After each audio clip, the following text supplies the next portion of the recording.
네, 안녕하세요. 투잡 전문가 투잡남입니다. 네, 저는 현재 본업 외에 부업으로 100만원씩 벌고 있는 디지털 노마드입니다. 저는 현재까지 POD 무자본 창업과 관련하여서 다수의 강의를 진행을 했습니다. 레드버블에서 태그를 찾는 방법, 그리고 디자인을 쉽게 하는 방법까지 여러분이 쉽게 적용할 수 있는 여러 가지 방법들을 알려드렸죠. POD로 굿즈를 만들어서 돈을 버는 방식에 대해서 이미 여러분은 알고 계실 거예요. 재고나 오프라인 쇼핑몰 없이 디자인을 업로드해서 수수료를 받는 방식이라는 것 알고 계시죠? 네, 한동안 한국에서 애쉬가 유명했었습니다. 아쉽게도 한국인들은 판매가 막혔고 레드버블로 대다수의 사람들이 넘어오게 되었죠. 그렇다면 여기서 한 가지, 내가 만든 디자인을 꼭 레드버블에서만 판매해야 될까요? 온라인의 최대 장점은 나만의 온라인 쇼핑몰을 여기저기에 만들 수 있다는 겁니다. 즉, 레드버블 말고도 여러분이 다른 곳에 동시다발적으로 팔 수 있다는 이야기죠. 그렇다면 어디에서 우리가 판매할 수 있을까요? 레드버블에서만 수익을 만들기 어렵다고 생각하는 분들은 끝까지 오늘의 영상 놓치지 마시기 바랍니다. 자, 첫 번째로 말씀드리려고 하는 사이트는 바로 재질입니다. 자, 재질은요, 레드버블처럼 여러분이 디자인을 업로드해서 팔 수 있는 사이트 중 하나입니다. 근데 조금 특징이 있는데 이쪽 사이트는요, 좀 더 세련된 느낌이 강하기도 하고 옷 판매나 여러분이 알고 있는 그런 굿즈 판매보다는 약간 가방하고 그리고 청첩장 약간 이런 식으로 애쉬에서 디지털 컨텐츠를 판매했던 것과 약간 유사한 느낌이 드는 사이트였습니다. 그럼 본격적으로 한번 재질에 대해서 알아보도록 하겠습니다. 여러분이 재질에 접속하면 가장 먼저 보게 되는 화면이 바로 이 화면입니다. 여기 보면은 디자인을 누를 수 있게끔 또 되어 있죠. 센스가 좀 돋보입니다. 중요한 거는 이거보다는요, 사람들이 제가 보기엔 이 트렌딩을 가장 많이 누를 거라는 확률이 듭니다. 확신이 들어요. 자, 트렌딩을 눌러보면 지금 사람들이 어떤 제품들을 주로 많이 구매하는지 손쉽게 확인할 수가 있습니다. 이런 주제, 백투스쿨 이런 주제로 많이 팔리기도 하고 또 여행에 관련된 제품이 팔리기도 하나 봐요. 세 번째는 트렌딩 프로덕트, 결혼 청첩장 같은 거나 아니면 이런 식으로 생일 축하, 생일 초대장 이런 것들이 또 판매가 된다는 것을 알 수가 있습니다. 그리고 지금 잘 나가는 디자이너들이 누군지 확인을 하면서 어떤 식으로 디자인을 해야 되는지 파악할 수도 있죠. 일단 이 중에서 저는요, 토트백을 한번 눌러볼게요. 이렇게 토트백을 눌러보면 지금 현재 많이 판매되고 있는 디자인이 대부분 파스텔 톤에 가깝다는 걸 알 수가 있습니다. 그러니까 수채화 느낌이 좀 더 강한 거죠. 또 글자도 캘리그라피, 일반적으로 딱딱한 고딕체가 아니고 이런 식으로 약간 좀 부드러운 채가 지금 팔리고 있다는 걸 확인할 수가 있어요. 레드버블하고 좀 차이가 있다는 걸 확연히 알 수가 있는데, 레드버블은요, 구매자가 미리 키워드를 생각하고 와서 검색을 하고 그 다음에 제품을 고릅니다. 재질은 들어와서 사람들이 구매할 만한 걸 먼저 클릭할 수도 있어요. 그러니까 내가 찾고 싶은 제품이 있어서가 아니고 그냥 예쁜 거, 내가 사고 싶은 걸 쇼핑하기 위해서 들어오는 느낌이 좀 더 강하다고 볼 수가 있는 거죠. 어쩌면 그래서 재질에서 여러분이 디자인을 판매할 가능성이 좀 더 높아질 수도 있다는 걸 확인할 수가 있습니다.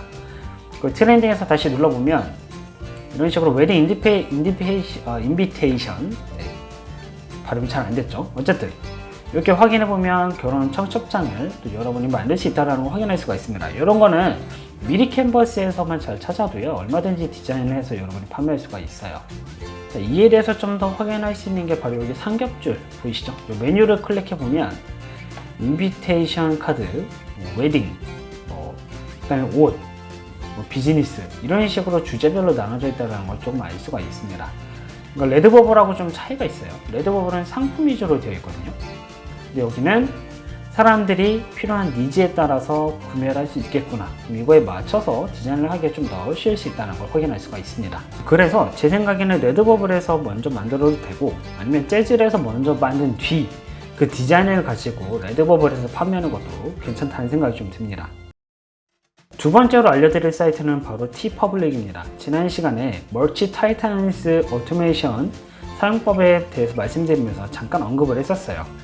자, 앞서 설명드린 재질의 경우는 티셔츠보다는요, 주로 카드, 가방 이런 자파 위주의 제품이 잘 팔린다는 것을 우리가 알 수가 있죠.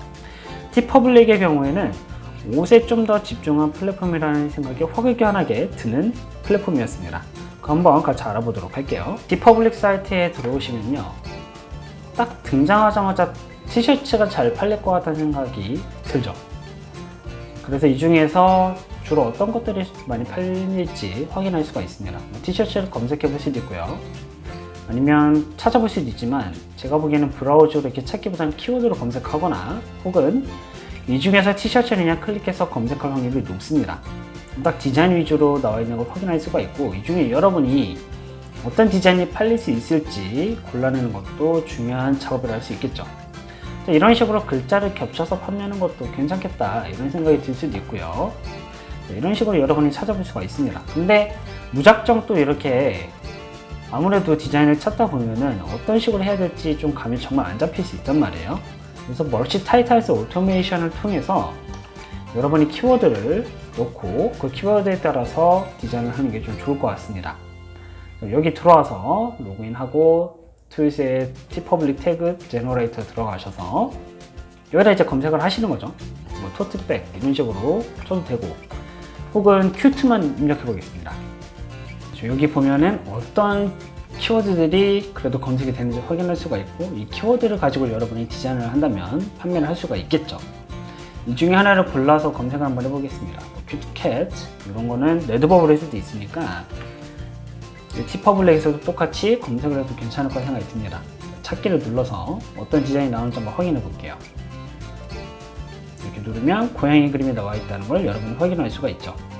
자, 여러분도 보시면서 깨달으셨겠지만 지금 티퍼블릭하고 재즈라고는 좀 느낌이 많이 다릅니다. 티퍼블릭은 확실히 티셔츠에 관련된 디자인을 사용하겠다라는 이런 느낌이 확연하게 드는 것이고, 재질의 경우에는 티셔츠보다는 주로 자파에 가까운 그런 제품에 들어간 디자인을 판매할 수 있다는 거, 이 두 차이점이 있다는 거, 이 두 플랫폼 간에 그런 차이점이 있다는 걸 인지하시고 디자인을 하신다면 좀 더 편리하실 거예요. 자, 반면에 레드버블은요, 재질하고 티퍼블릭을 둘 다 합쳐놓은 듯한 그런 종합 플랫폼의 느낌이 좀 있죠. 그렇기 때문에 레드버블과 티퍼블릭, 레드버블과 재즈 이런 식으로 나눠서 여러분이 디자인을 하셔도 괜찮겠다는 생각이 좀 듭니다. 실제로 제가 검색을 좀 해보니까 재질에서 오히려 판매가 더 잘 된다 이런 경우도 보았기 때문에 여러분이 어떤 디자인을 좀 더 잘 할 수 있는지 판단을 하셔서 선택을 하신다면 판매율을 높일 수 있을 거라 생각이 듭니다.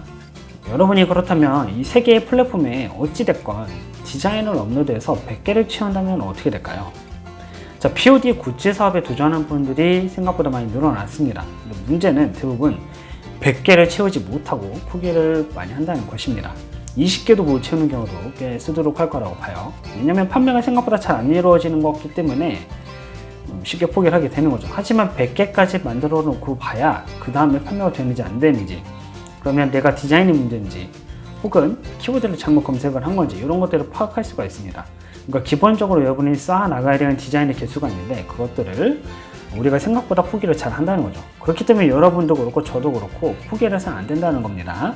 POD 사업도 블로그나 유튜브와 마찬가지로 일정한 개수를 우리가 축적을 해야 됩니다. 그렇기 때문에 여러분도 그렇고 저도 그렇고 100개를 만들겠다는 이런 목표를 세우셨으면 좋겠습니다. 그 100개를 올해 안에 어떻게든 달성하겠다, 이런 여러분만의 목표를 세우시게 된다면 분명히 좋은 결과를 얻을 수 있을 거라 생각이 듭니다.